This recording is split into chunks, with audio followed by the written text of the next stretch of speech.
আজি SSLCৰ 2026 যেটো English paper আছিল তো বি সিটটো মই তোমালোকে সলিউশন কৰি দিম তো তোমালোকে মিলাই লোৱা তোমালোকে কোনখিনি শুদ্ধ হলে তোমালোকে মিলাই লবা তো আহা তোমালোকে MCQ খিনি তোমালোকে চাই লোৱা অপশন এ সেকশন এ তোমালোকে কোশ্চেন নাম্বাৰ 1 তো কোশ্চেন নাম্বাৰ 1 ৰ শুদ্ধ আনসাৰটো হ'ব তোমালোকৰ অপশন নাম্বাৰ বি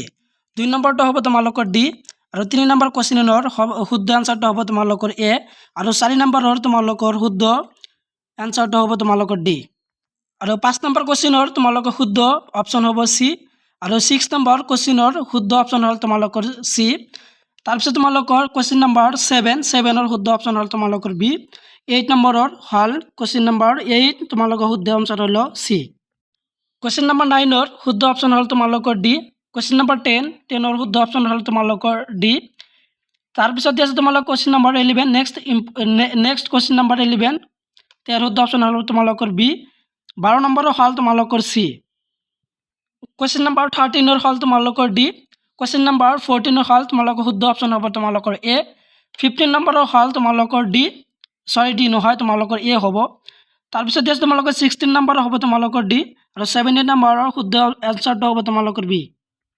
নেক্সট তোমালোকৰ প্ৰশ্নটো আছে 18 নম্বৰ প্ৰশ্ন তো তোমালোকৰ কোশ্চেন নম্বৰ 18 এৰ শুদ্ধ অপশনটো হ'ব তোমালোকৰ ই 19 ৰ হ'ব তোমালোকৰ বি 20 ৰ হ'ব তোমালোকৰ শুদ্ধ আনসাৰটো হ'ব তোমালোকৰ সি অৰত দিয়া আছে তোমালোকৰ ওয়াৰ্ডটো যদি কোনোবাই লিখিছা তেনেহলে তোমালোকৰ এইটো বি হ'ব নেক্সট কোশ্চেন নম্বৰ 21 তেৰ শুদ্ধ অপশনটো হ'ব তোমালোকৰ ডি আৰু ওয়াৰৰ যেটো দিয়া আছে তো এইটো হ'ব তোমালোকৰ বি কোশ্চেন নম্বৰ 22 ৰ হ'ব তোমালোকৰ ডি কোশ্চেন নম্বৰ 22 ৰ যেটো ওয়াৰ দিয়া আছে এইটো হ'ব তোমালোকৰ সি তাৰপিছত দিয়া আছে তোমালোকৰ নেক্সট কোশ্চেন নম্বৰ 23 সেইটো হ'ব তোমালোকৰ বি তাৰপিছত তোমালোকৰ ওয়াৰৰ যেটো দিয়া আছে ওয়াৰটো তোমালোকে চাই লবা নেক্সট কোশ্চেন নম্বৰ 24 এৰ শুদ্ধ অপশনটো হ'ব তোমালোকৰ সি 25 ৰ হ'ব তোমালোকৰ সি 26 ৰ হ'ব বি 27 ৰ দিয়া আছে তোমালোকৰ 27 ৰ শুদ্ধ আনসাৰটো হ'ব তোমালোকৰ option number B next question number 28 এৰ শুদ্ধ অপশনটো হ'ব তোমালোকৰ বি ওয়াৰটো হ'ব তোমালোকৰ বি 29 ৰ হ'ব তোমালোকৰ সি আৰু ওয়াৰ যেটো দিয়া আছে এইটো তোমালোকৰ সি হ'ব কোশ্চেন নম্বৰ 13 ৰ হ'ব তোমালোকৰ শুদ্ধ অপশনটো হ'ব তোমালোকৰ ডি 31 ৰ হ'ব তোমালোকৰ শুদ্ধ অপশন হ'ব তোমালোকৰ ই তাৰপিছত দিয়া আছে তোমালোকৰ 32 এৰ শুদ্ধ অপশন হ'ব তোমালোকৰ ডি 33 হ'ব তোমালোকৰ এ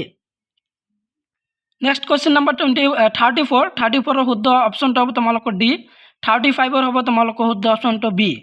তাৰপিছত আছে 36 ৰ কোশ্চেন নম্বৰ তাৰ শুদ্ধ অপশনটো তোমালোকৰ সি আৰু 37 যেটো দিয়া আছে এইটো তোমালোকৰ হ'ব এ 38 ৰ হ'ব তোমালোকৰ বি 39 ৰ হ'ব তোমালোকৰ শুদ্ধ অপশনটো হ'ব তোমালোকৰ ডি তাৰপিছত আছে তোমালোকৰ 40 নম্বৰ তো 40 কোশ্চেন নম্বৰৰ শুদ্ধ অপশনটো তোমালোকে চাই লবা ইয়াৰ শুদ্ধ অপশনটো হ'ব তোমালোকৰ সি